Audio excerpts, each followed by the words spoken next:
Sa pagpapatuloy ng series, habang walang ideya si Takemichi kung ano ang pagkakakilanlan ng Tenjiko Gang, biglang lumapit ang pinatalsik sa Toman na si Kisaki, na isa na ngayon sa mga officer ng Tenjiko. Nais ni Kisaki na magtayo ng sariling Toman balang araw at makuha ang pagsang-ayon mula kay Mikey.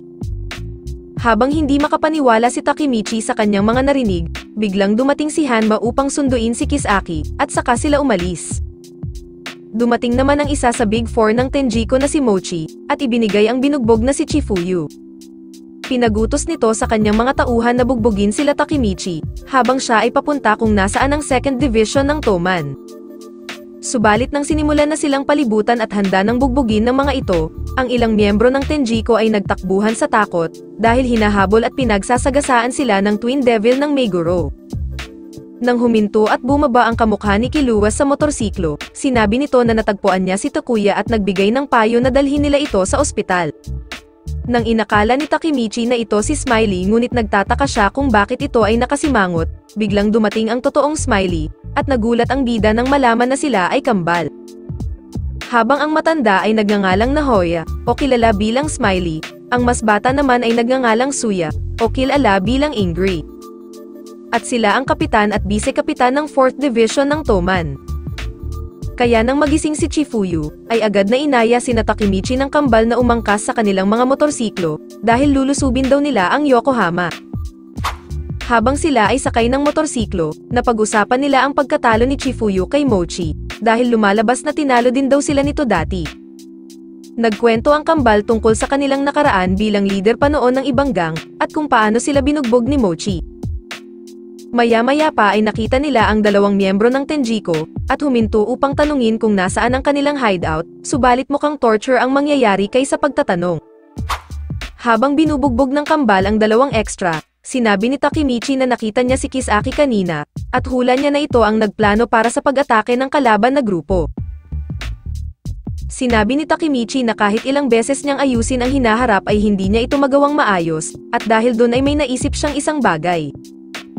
Hinala niya na maaaring si Kisaki ay isang time traveler tulad niya, na sinusubukan din baguhin ang hinaharap, at ginagamit ang Toman para sa kanyang layunin. Nang makita ni Chifuyu ang dilat na mata ng bida, hinila niya ang mukha nito na parang naging unggoy at sinabi na kailangan muna nilang mag-focus kung anong nangyayari sa Tenjiko, habang sa katiyakin kung nakakapag-time travel nga ba si Kisaki. Samantala, nakikipagsuntukan naman si Mitsuya sa bakulaw na si Mochi at parehong nasisiyahan ang dalawang siga sa kanilang mga lakas. Subalit nang ma-excite na si Mochi sa laban, ay bigla naman dumating ang Haitani Brothers at hinampas ng isa sa ulo si Mitsuya gamit ang hollow block, na nawalan ng malay. Ikinainis ito ni Mochi dahil daw sa pagkuha nito sa kanyang laban, ngunit sinabi ng lalaki na kailangan na nilang magpatuloy habang distracted pa ang Toman. Kaya sa ibang dako, ang isa sa Big Four ng Tenjiko na si Shion Madarami, ay binugbog ang ilang miyembro ng Toman, habang si Feiyan naman ay pinalibutan at inatake din ng mga Tenjiko. Matapos malaman at matagpuan nila Takemichi ang hideout ng Tenjiko, sinalubong sila ng isa sa Big Four ng grupo, na si Kakucho. Nang makita niya si Takemichi ay pinag-utos niya sa kanyang mga tauhan na lisanin ang hideout, at sinabi niya sa F4 na kakalabanin niya silang apat isa-isa. Nang mag-volunteered si Smiley na siya daw ang unang lalaban, tinanggihan ito ni Kokucho dahil ang nais niya na unang kalabanin ay si Takemichi. Habang ipinapaliwanag ni Chifuyu na mali ang balita na malakas si Takemichi, lumapit ang bida at handang harapin ang siga. Nang maisip ni Takemichi na parang nakita niya na ito noon, ay sumugod siya sa siga at nagawa niyang paliparin ito gamit lamang ang isang suntok. Habang hindi makapaniwala si Takemichi at tinitignan ang lalaki, bigla niyang napagtanto na ito pala ang kanyang kababata noong elementarya, kung saan lumapit siya rito at tinawag niyang Kaku-chan. Habang masayang nagkita muli ang dating magkaibigan, tinanong ni Kakucho si Takemichi kung anong klaseng tao si Kisaki, at kung bakit ito napatalsik sa Toman. Matapos ito sagutin ni Takemichi, ay humingi siya ng tulong dito upang makipagkita kay Kisaki. Subalit sinabi ni Kakucho na hindi niya matutulungan si Takemichi dahil ang grupo nila ngayon ay magkaaway, at devoted siya sa kanyang leader na si Azana. Gayunpaman, bago umalis si Kakucho ay binalaan niya si Takemichi na mag-ingat sa isang traidor. Kinagabihan, nagdaos ng emergency meeting ang Toman dahil sa nangyaring pag-atake ng Tenjiko Gang. Habang si Takemichi ay itatago na lamang ang sinabi sa kanya ni Kakucho tungkol sa isang traidor dahil baka ito lamang ay isang panlilinlang, inumpisahan na ni Draken ang pagpupulong. Binanggit nila ang ginawang pag-atake ng grupo ni Mochi na dating leader ng Jogam Gang, habang kasama din ito ang Haitani Brothers. Habang ang ilang miyembro naman ay nakilala ang mga ito na mula sa S62 generation, inulat din ni Draken ang ginawang pag-atake ni Shion Madarame, na dating leader ng 9th generation Black Dragon. Kaya nang napagtanto ni Mikey na ang Tenjiko ay binuo ng mga miyembro na mula sa S62 generation, napagpasyahan niyang kailangan nilang sakupin ang lugar ng Yokohama upang ito ay mapigilan. Subalit nag-aalala si Takemichi na maaaring ito ang eksaktong pinaplano ni Kisaki, kaya sinabi sa kanya ni Chifuyu na bumalik siya sa hinaharap at kausapin si Naoto. Kaya agad siyang bumalik sa hinaharap at ipinarating niya kay Naoto ang lahat ng kanyang nalalaman, kung saan sinabi ng pulis na kung totoong nakakapag-time travel din si Kisaki, ay kailangan nila itong patayin sa nakaraan. Habang sinasabi ni Naoto na walang kahit anong record ang pulisya tungkol sa Tenjiko, napansin ni Takemichi ang litrato ni Azana sa whiteboard. Nang ipaliwanag ni Naoto na si Azana ay isang mataas na miyembro ng Toman at dating leader ng Black Dragon, sinabi ni Takemichi na siya ang leader ng Tenjiko. Dahil dito ay sinabi ni Naoto na titignan niya ang impormasyon ng pulisya tungkol kay Azana, habang si Takemichi naman ay gagawa ng kanyang sariling pananaliksik. Subalit dahil hindi niya alam kung saan magsisimula, bigla niyang nakita ang simbahan kung saan nila nilabanan si Taiju at naisipan na bisitahin ito. Doon ay naalala niya na nagawa niyang pigilan ang pagkamatay ni Taiju at maayos ang ilang bagay, ngunit hindi pa din naging mas maganda ang hinaharap. Kaya napasigaw siya sa galit ngunit agad naman humingi ng paumanhin sa lalaking katabi niya. Doon na-realize ni Takemichi na ang tao na iyon ay walang iba kundi si Taiju Shiba. Nilapitan siya nito at binati na nakamulagat ang isang mata, habang hiniling naman ni Takemichi kung pwede silang mag-usap tungkol kay Azana at sa Black Dragon. Pumayag naman si Taiju na mag-usap sila na kasama si Naoto, at nag-alok ng impormasyon bilang kapalit ng papel ng Toman sa pagkamatay ni Hakkai. Nang magsimulang magbigay ng impormasyon si Taiju, ay nagulat si Takemichi nang malaman niya na ang orihinal na nagtatag ng Black Dragon ay si Shinichiro Sano, ang nakakatandang kapatid ni Mikey. Habang sa mga sumunod na panahon, ito ay pinamunuan ng iba't ibang leader, kabilang na si Azana Kirikawa, na naging ikawalong henerasyon na pinuno. At nang umalis si Azana sa Black Dragon ay binuo niya ang Tenjiko at nakipaglaban sa Toman, na kilala bilang Kanto Incident. Habang natapos ang laban sa isang hindi inaasahang kasunduan, kung saan sa tuktok si Mikey, pangalawang pinuno si Kisaki, pangatlo si Azana, at lumikha sila ng pinakamasamang gang sa kasaysayan. Napag-alaman din ni Takemichi base sa pananaliksik ni Naoto, na pineke ni Azana ang pagkamatay ni Kisaki dahil sangkot ito sa maraming krimen, kung saan nagawang baguhin ang ilang ebidensya, dahil malaki ang koneksyon ni Azana sa pulisya. At ngayong patay na si Mikey, ay si Azana na ang leader ng Toman, na ikinagalit naman ni Takemichi. Subalit pinutol ni Kokonoy at inuwi ang kanilang pagpupulong, na inihayag na sila'y naroroon upang dukutin si Taiju sa utos ni Azana. Hinarap sila ni Taiju habang hinikayat si Takemichi na tumakas, at ilantad ang katotohanan sa pagkamatay ni Hakkai. Nagpasalamat si Takemichi kay Taiju, na sinagot naman ng dating kaaway, na sila daw ay quits na. Kaya nang makatakas ang dalawa ay sinubukan habulin ito ng mga extra, ngunit binardagol ang mga ito ni Taiju. Habang tumetakas ang dalawa ay naisipan ni Takemichi na bumalik, dahil maaaring may mahalagang impormasyon pa sina Kokonoy at Inui. Subalit biglang sumulpot si Kisaki mula sa madilim na eskinita, na nakatutok ang isang baril kay Takemichi. Subalit tinulak ni Naoto si Takemichi upang iligtas ito, at siya ang tinamaan ng bala na para sa bida. Dumating din si Azana at sinisisi sila sa pagkamatay ni Mikey, habang tinawag nito si Kakucho at inutos na patayin si Takemichi. Hindi ito nagdalawang isip at binaril niya ang kanyang dating kaibigan, at saka sila umalis.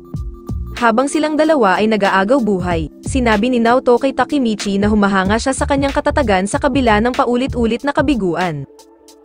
Ipinahayag ni Naoto ang kanyang pagmamalaki kay Takemichi, at inalok ang huling pagkakataon para sa pakikipagkamay.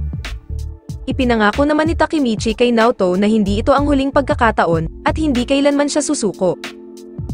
Nang makabalik si Takemichi sa nakaraan, ay agad siyang nakipagkita sa batang Naoto at sinubukan bumalik sa kasalukuyan. Ngunit nang walang nangyari, ay napagtanto ni Takemichi na talagang pumanaw si Naoto sa kasalukuyan. Humingi naman ng paumanhin si Takemichi kay Naoto sa pagtawag sa 10 oras ng gabi, at sinabihan niyang umuwi na ito. Subalit nang makitang may nakatayo pa din sa kanyang harapan, ay hindi napigilan ni Takemichi na sabihin kung paano niya paulit-ulit na binabago ang nakaraan upang iligtas si Naoto at Hinata sa hinaharap. Subalit dahil paulit-ulit siyang nabibigo, ay naisip niyang walang saysay ang lahat ng ito at mas mabuti na lamang na siya ay mamatay.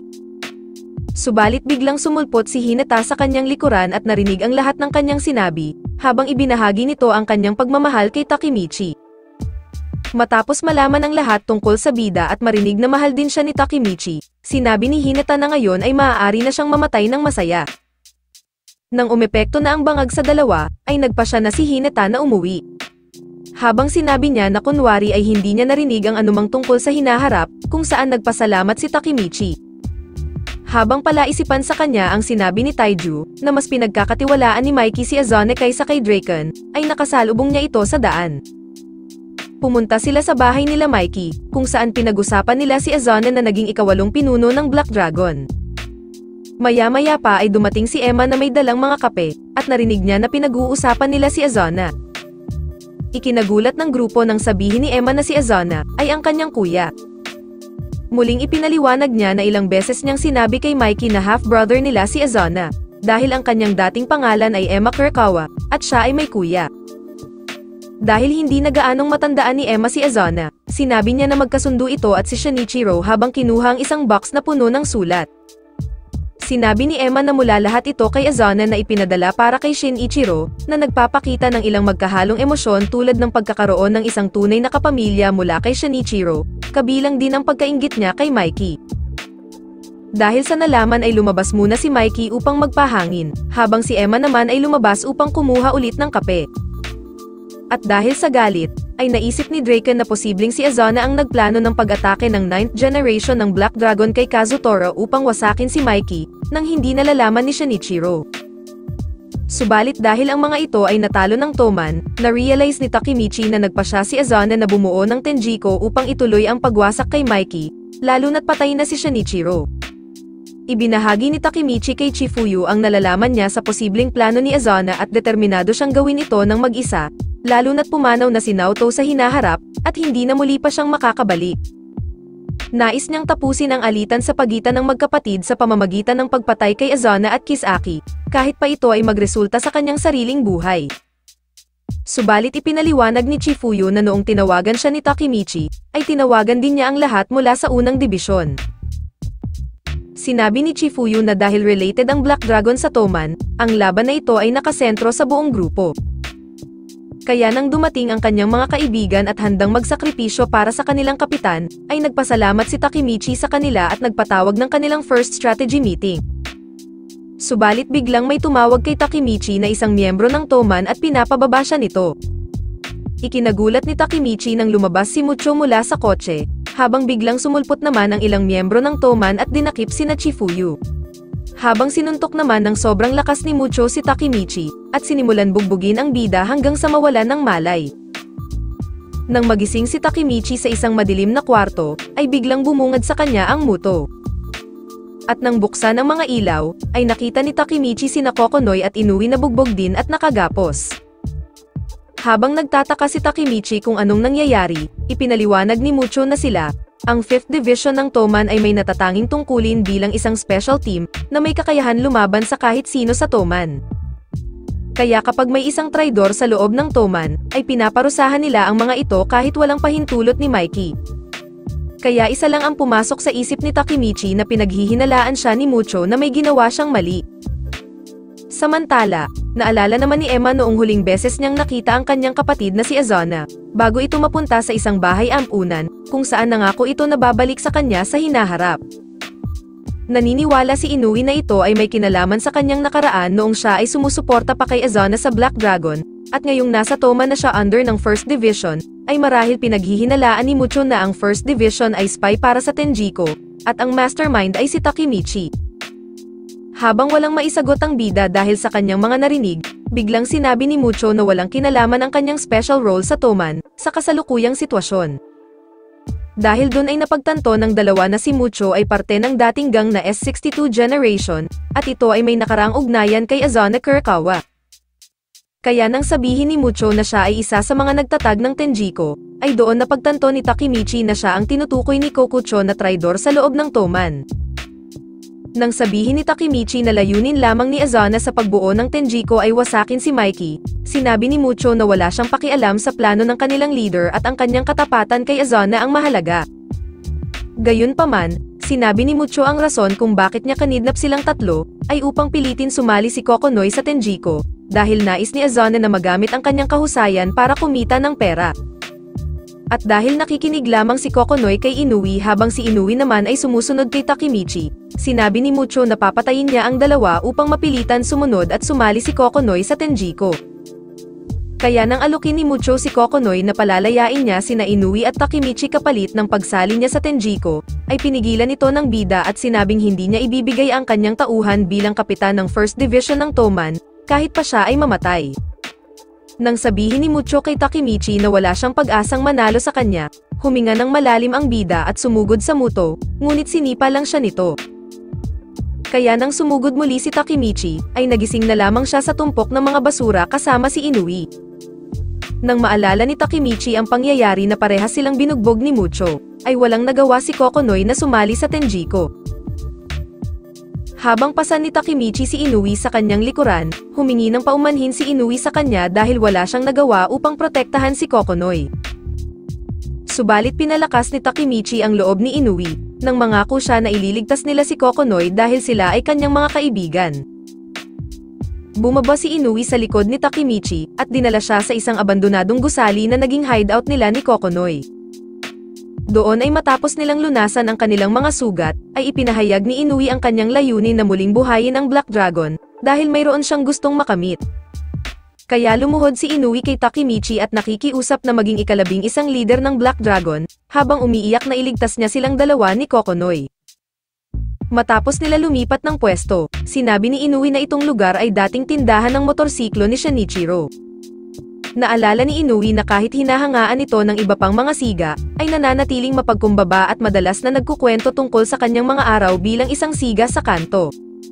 Dahil hinahangaan niya si Shinichiro at itinuturing na kanyang hero, ay nais niyang ibalik ang Black Dragon sa orihinal na ideya ng kanyang hero. Subalit nang sumali siya sa Black Dragon ay si Azana na ang leader noon, at ito ay malayo na mula sa orihinal nitong layunin, kung saan ginawa nila ang lahat ng krimen. Dahil sa mga masasamang impluwensya ng grupo ay napunta siya sa juvenile detention, subalit nang siya ay makalabas ay nalaman niya na disbanded na ang Black Dragon, kaya sinubukan niyang lumapit kay Taiju upang buhayin ito. Kaya nang maintindihan na pareho sila ng layunin ni Inui na may nais iligtas, pumayag si Takemichi na maging ika-11 leader ng Black Dragon at maging kapitan ng First Division ng Toman. Habang nangako siya na ililigtas niya si Kokonoy at tatalunin ang Tenjiko, kung saan sinuportahan naman siya ni Inui at pinagkatiwala ang kanyang buhay kay Takemichi. At dito na muna nagtatapos ang ating recap. Maraming salamat sa panonood.